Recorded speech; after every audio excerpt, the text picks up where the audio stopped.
તો ધ્રુવજીએ દ્રઢ નિશ્ચય કર્યો કે મારી વર્માન માતા મારી માને અભાગી કહે છે, તો હવે હું એને પણ બતાવીને રહીશ કે હું કોણ છું. એને મને મારા પિતાના ખોળામાંથી ઊભો કર્યો, પણ હવે હું જગત પિતાના ખોળામાં બેસીને બતાવીશ. અને આવા ઉદ્દેશ્યથી ધ્રુવજી એ ઘર છોડી નીકળ્યા. ઘનઘોર જંગલમાં પહોંચ્યા. ત્યાં દેવર્ષિ નારદની દ્રષ્ટિ પડી. અરે આ અહો તેજ ક્ષત્રિયાણામ માનભંગમ અમૃષ્યતામ બાલોપ્યયમ મૃદા દત્તે યત્સમાતુર અસદવચઃ. અરે આ ક્ષત્રિય, એનું તેજ તો જુઓ. અહો તેજ ક્ષત્રિયાણામ. આ 5 વર્ષનો રાજકુમાર અપમાનની આગમાં બળીને આજે પરમાત્માને મળવા માટે નીકળ્યો છે. ત્યાં નારદજી ધ્રુવના સન્મુખ આવ્યા. બોલ્યા, વત્સ, ક્યાં જઈ રહ્યા છો તમે? નારદજીને સૌપ્રથમ ધ્રુવજી પ્રણામ કર્યા. અને ધ્રુવજી બોલ્યા કે મહારાજ, હું પરમપિતા પરમાત્માને મળવા માટે નીકળ્યો છું. અને સાચા સંતો એ સૌપ્રથમ પોતાના શિષ્યની પરીક્ષા લે, અને પરીક્ષા લે પછી દીક્ષા આપે. એટલે પરીક્ષા કરવા માટે નારદજી કહે, સાંભળ, તું જે પરમાત્માને મળવાની વાત કરે છે ને, એમને મળવા માટે લાખો સાધુ સંતો ગુફાઓમાં બેઠેલા છે. કેટલું બધું તપ કરે છે, પણ એમને પરમાત્મા મળતા નથી. શું એમને મળવું સરળ છે? મુનયઃ પદવીમ યસ્ય નિસંગેનુરુજન્મભિઃ ન વિદુર મૃગયંતોપી તીવ્રયોગ સમાધિના. મોટા મોટા મુનિઓ, જ્ઞાનીઓ, તપસ્વીઓ બધું જ ત્યાગ કરી જંગલમાં જઈ અને આખું જીવન એ પરમપિતાના આરાધનમાં વિતાવે છે, પણ પરમાત્માને એ મેળવી શકતા નથી. અને પરમાત્મા તો તને નહીં મળે, પણ જંગલમાં તને શું મળશે? ન વિદુર મૃગયંતોપી, એટલે જંગલી હિંસક પ્રાણીઓ, વાઘ સિંહ જેવા મળશે અને તને થોડી ક્ષણોમાં ખાઈ જશે. આ પરમાત્માને મળવાની તું જીદ છોડી દે. માએ અપમાન કર્યું છે, એમાં શું થયું? બાળકોના માતા પિતા તો લડે જ છે, એમાં ખોટું શું લગાડવાનું? આમાં કે ઘર થોડું છોડવાનું હોય? મારી વાત માન, સાંભળ. સંસારમાં કેવી રીતે રહેવું એ હું તને શીખવાડું છું, તે તું શ્રવણ કર.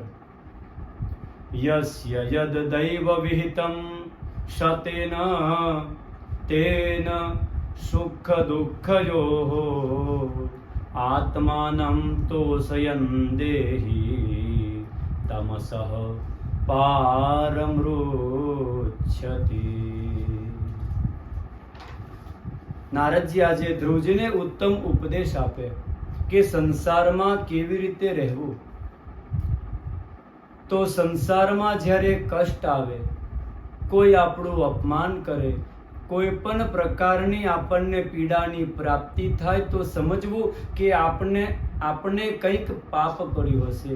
એનું આપણને આ પરિણામ આ તાપના રૂપમાં પ્રાપ્ત થઈ રહ્યું છે. એક વસ્તુ સમજીએ કે આપણે બેંકની અંદર પૈસા એ જે જમા કરાવીએ, એ આપણે ઉપાડીએ પછી નીકાળીએ એમાંથી, અને જો અંદર જમા ન કરાવીએ અને ખાલી બસ ઉપાડ્યા જ કરીએ, નીકાળ્યા જ કરીએ, તો શું થાય? એક સમય એવો આવે કે ગમે તેવો કરોડપતિ હોય ને, એ પણ રોડપતિ થઈ જાય, વાર પણ લાગતી નથી. એ જ પ્રમાણે આપણે જે પુણ્યની પૂંજી જમા કરેલી છે, સારા શુભ કર્મો કર્યા છે, આ જ કર્મો એ આપણને સુખ અને સંપત્તિ આપે છે.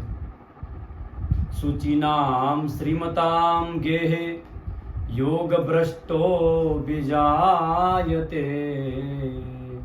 જો પુણ્યશાળી જીવ હોય ને તો કોઈ પવિત્ર વંશમાં જન્મ મળે છે, નિરોગી શરીર પ્રાપ્ત થાય, સુંદર સ્વરૂપ પણ એને પ્રાપ્ત થાય. બધા જ સુખ સંપત્તિના એ જે સુખ સંપત્તિ એ બધું જ સંપન્ન હોય છે. આ બધું પુણ્યના પ્રતાપથી જ બધું સુખ મળે છે અને પાપના પ્રભાવથી દુઃખ મળે છે. દુઃખે સતે પાપમ ક્ષીયતે સુખે સતે પુણ્યમ. દુઃખ આપીને પાપ નષ્ટ થાય અને સુખ આપીને પુણ્ય પણ સમાપ્ત થાય. એટલે દુઃખમાં અનુભવ કરો કે આપણા પાપ એ ઓછા થઈ રહ્યા છે અને સુખમાં અનુભવ કરો કે આપણા પુણ્ય એ નષ્ટ થઈ રહ્યા છે. આવો અનુભવ કરવાથી દુઃખના સમયમાં પણ એ આપણને કષ્ટ એ થતું નથી. અને જ્યારે સુખ સંપન્ન હોય તો સમજવું કે કોઈ પુણ્ય એ આપણને આ ફળ આપીને જઈ રહ્યું છે. અને એ જ વાત સમજવી કે દુઃખમાં પાપ ઓછા થઈ રહ્યા છે અને સુખમાં એ પુણ્ય સમાપ્ત થઈ રહ્યા છે. આજે આપણે આપના કષ્ટમાં દુઃખી નથી ને, જેટલા પડોશીના સુખ સમૃદ્ધિથી આપણે દુઃખી છે. તો આ દુઃખ કેવી રીતે દૂર થાય? તો કહે છે ગુણાધિકાન મુદમ લિપ્સેત અનુક્રોશમ ગુણાધમાત મૈત્રીમ સમાનાદ વિચ્છેન નતાપૈર અભિભૂયતે. આપણાથી જે વધારે ગુણવાન લોકો છે, આપણાથી જે વધારે ધનવાન લોકો છે, આપણાથી વધારે જે જ્ઞાનવાન લોકો છે, એને જોઈને આપણે પ્રસન્ન થવું. અને આપણાથી જે નાના છે ગુણમાં, ધનમાં, જ્ઞાનમાં, એની પર આપણે કૃપા કરવાની અને આપણા જેવા જે છે એની સાથે આપણે મૈત્રી રાખવી. જો આવી રીતે વ્યવહાર કરીએ તો ન તાપૈર અભિભૂયતે. જીવનમાં ક્યારેય દુઃખી થવાનો વારો આવતો નથી. પરંતુ આપણે કેવું કરીએ છીએ કે જે નાના હોય ને એનું આપણે અપમાન કરીએ અને જે મોટા હોય એનાથી ઈર્ષા કરી કે જો કેટલો ઊંચો પહોંચી ગયો, ઈર્ષા કરીએ અને બરાબર વાળા સાથે પ્રતિસ્પર્ધા કરીએ છીએ અને આમાં ને આમાં આખું જીવન અશાંત બનાવીએ છીએ. જે મળ્યું છે એનો આનંદ લેતા નથી અને જે નથી મળ્યું ને એ મેળવવા માટે આપણે દોડ્યા કરીએ છીએ અને આમ ને આમ આપણું જીવન એ સમાપ્ત થઈ જાય છે. આમ નારદજી ખૂબ સુંદર ઉપદેશ આપે છે. ધ્રુવજી કહે કે બાબા બહુ સુંદર ઉપદેશ આપ્યો છે પણ મને ક્ષમા કરજો. અથાપી મે વિનીતસ્ય ક્ષાત્રમ ઘોરમ ઉપેયુષઃ સુરુચ્યામ દુર્વચોર્બાણૈર ન ભિન્ને શ્રયતે રુધિ. તમે ઉપદેશ તો ખૂબ સુંદર આપ્યો છે પણ મારું હૃદય એ મારી સુરુચિ માતાના વચનોથી દુઃખી છે. આ તમારો જે સુંદર ઉપદેશ છે એ હૃદયમાં ઉતરતો જ નથી. મારું તો એક જ લક્ષ્ય છે કે મારે પરમ પિતાને મારે પ્રાપ્ત કરવા છે, તો મને એ જગત પિતાને મેળવવાનો ઉત્તમ માર્ગ, મને ઉપાય બતાવો. અને નારદજી સમજી ગયા કે આ મારી વાત માનવાના નથી અને તપ કરવા જવાના જ છે. ત્યારે ઉત્તમ મંત્ર એના કાનમાં આપે. એ આપણે આગળ સમજીશું. જય શ્રી કૃષ્ણ.